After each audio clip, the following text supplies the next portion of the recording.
এই তেলে ভাজা খেতে আমরা কিন্তু অনেকে পছন্দ করি। এবার এটা আমরা বাড়িতে বানিয়ে খাওয়ার থেকে দোকানেরটা বেশি পছন্দ করি, কারণ আমরা অনেকেই দোকানের স্বাদে বাড়িতে বানাতে পারি না।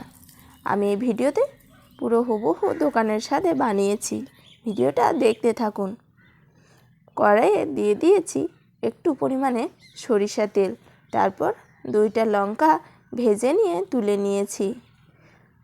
আমি 2টা কাঁচা মরিচ দিয়ে দিলাম পেঁয়াজ, তারপর দিয়ে দিলাম আদা রসুন। আদা রসুন আপনারা গ্রেট করা অথবা বাটাও দিতে পারেন।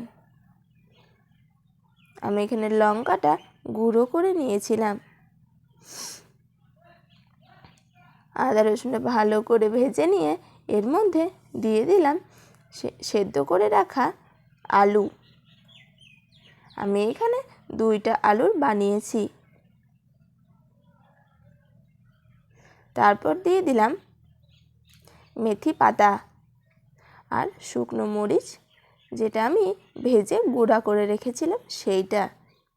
এই মেথি পাতাটা দিলে এর স্বাদটা একদম দোকানের স্টাইলে ভীষণ সুন্দর লাগে খেতে।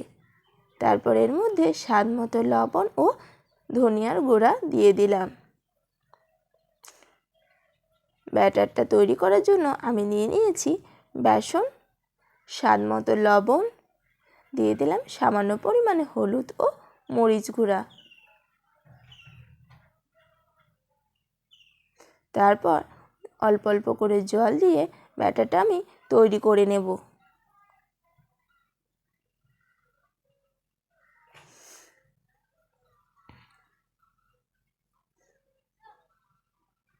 দেখুন ব্যাটারটা খুব ভালো করে এভাবে মিশিয়ে নিতে হবে।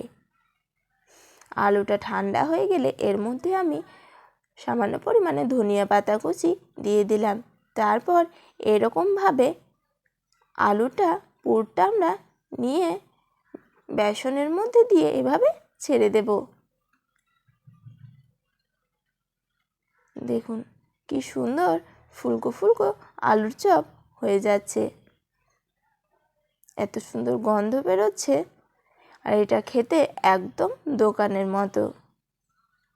আমরা যেমন স্বাদের দোকানে কিনে খাই ঠিক সেরকম স্বাদে বাড়িতে বানিয়েও খেতে পারবো। আমার মনে হয় দোকানে কিনে খাওয়ার থেকে বাড়িতে বানিয়ে খাওয়াটা শরীরের জন্য ভালো। দেখুন এরকম একদম বাদামি বাদামি কালার আসা পর্যন্ত চপগুলো খুব ভালো করে ভেজে নেব।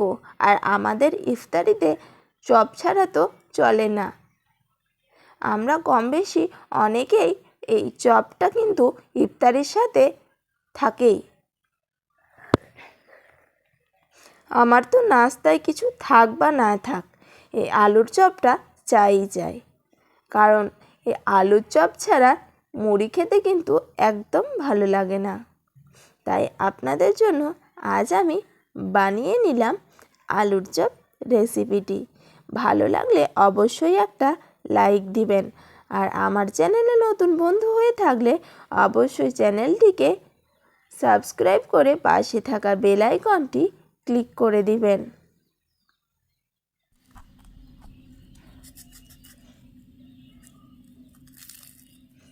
দেখেই বুঝতে পারছেন কতটা সুন্দর হয়েছে।